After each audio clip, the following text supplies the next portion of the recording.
Hello everyone. Welcome to another session of merchandise planning. Today we will be discussing the duties and responsibilities of junior merchandise. When we talk about merchandising, जब हमने merchandising की बात करी थी अपने पिछले sessions में, हमने देखा था merchandise होता क्या है, क्या काम रहता है merchandiser का। तो एक merchandiser अलग अलग merchandise की लाइंस उसको संभालता है, उसकी रिस्पॉन्सिबिलिटी निभाता है। For example, in department store merchandisers हो सकते हैं मेंस वेयर के लिए, वुमेन्स वेयर के लिए, चिल्ड्रंस वेयर के लिए। तो ऐसे अलग अलग कामों पे वो ध्यान देते हैं। तो उनका काम क्या है, यहाँ पे ड्यूटीज क्या है? प्लानिंग, कंट्रोलिंग, डायरेक्टिंग, कोऑर्डिनेटिंग, ये सारे इनके काम रहते हैं। तो basic duties of the merchandiser हो गए प्लानिंग, डायरेक्टिंग, कोऑर्डिनेटिंग और कंट्रोलिंग। आइए एक एक करके देखते हैं इनके बारे में। तो प्लानिंग, अगर इन मर्चेंडाइजर्स को बेशक जाके खरीदना ना पड़े वेंडर से, पर इन्हें प्लान करने की जरूरत होती है। ये ध्यान देते हैं क्या बिक रहा है, आगे जाके सेल्स टारगेट्स क्या होंगे, तो ये अच्छे से ध्यान देते हैं और पॉलिसीज बनाते हैं for the areas in which they are responsible. Directing भी इनका एक इम्पोर्टेंट फंक्शन है, क्योंकि ये बायर्स जो जाके सामान खरीदेंगे वेंडर्स से, उनको ट्रेन करते हैं, उनको सिखाते हैं कैसे सामान लेके आना है, और उनकी तरफ से कमिटमेंट होगी, परफॉर्मेंस अच्छा होगा, तभी स्टोर सक्सेसफुल होगा। कोऑर्डिनेटिंग भी करना पड़ता है, क्योंकि एक से ज्यादा बायर हैं।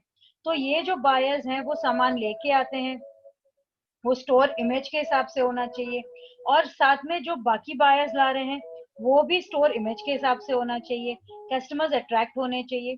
तो बहुत कोऑर्डिनेशन की जरूरत होती है। So they need to coordinate the buying effort in terms of how will it fits in with the store image and with the other products being bought by the other buyers. Controlling भी एक important function है, क्योंकि आपको merchandise का performance तो देखना ही है, वो कैसे बिक रहा है, कितना बिक रहा है। आपको बायर का परफॉर्मेंस भी देखना है, क्योंकि वो उसका जॉब है देख।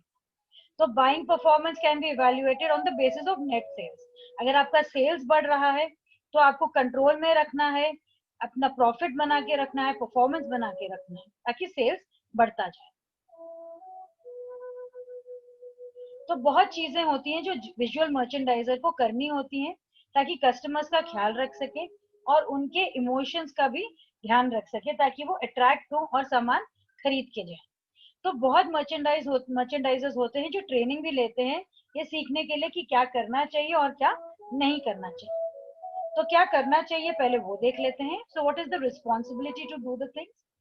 तो सबसे पहले आप फोल्डिंग टेबल्स या कुछ भी डिस्प्ले रैक्स या यूनिट्स खरीद के लाएंगे या बोरो करेंगे, ताकि आप डिस्प्ले अच्छे से कर सके। आप लाइक आइटम्स जो है उसको साथ में रखेंगे, इससे सामान ज्यादा भी दिखता है, डिस्प्ले भी अच्छा लगता है। और कस्टमर्स का शॉपिंग जो है for a particular type of merchandise, they can quickly find what they are looking for, और अगर उनको मल्टीपल पीसेस लेने तो भी वो ले सकेंगे। तो कुछ इस तरह से डिस्प्ले होगा, तो कस्टमर्स भी अट्रैक्ट होंगे। अपने मर्चेंडाइज को साफ रखना है, तो अगर कहीं अंदर स्टोरेज में रखा है तो उसका डस्टिंग या वॉशिंग कुछ भी करने की जरूरत है तो वो आप करेंगे। वैल्यूएबल आइटम्स जो हैं वो आप ऐसे रखेंगे जहाँ पे आप उस पर नजर रख सके। तो वो सामान को हमेशा बचा के रखना है, specially if they are small और फ्रेजाइल। और ब्रेकेबल जो है ऐसे जगह पे नहीं रखने हैं जहाँ पे अगर बच्चे स्टोर में आए तो कुछ टूट फूट हो जाए, क्योंकि अगर बच्चे स्टोर में आएंगे टूट फूट हो जाए तो जरूरी नहीं उनके पेरेंट्स उसका मुआवजा देंगे। डिजायरेबल सेल्स मर्चेंडाइज जो है वो अपने दुकान के बाहर, अपने स्टोर के सामने रखिए, इससे लोग अट्रैक्ट होंगे, आपका सेल भी अच्छा रहेगा। और जो adult and larger childrens clothings है उसको हैंगर में रखिए, वो अच्छा भी दिखता है, और अगर लोग देखते भी हैं तो वो ज्यादा हैंगर्स में ही देख लेते हैं, वो ज्यादा खोल के नीचे नहीं गिराते। और अगर आपने उसको टेबल पे रखा तो लोग कचरा करके चले जाएंगे, खोलेंगे, तय नहीं करेंगे।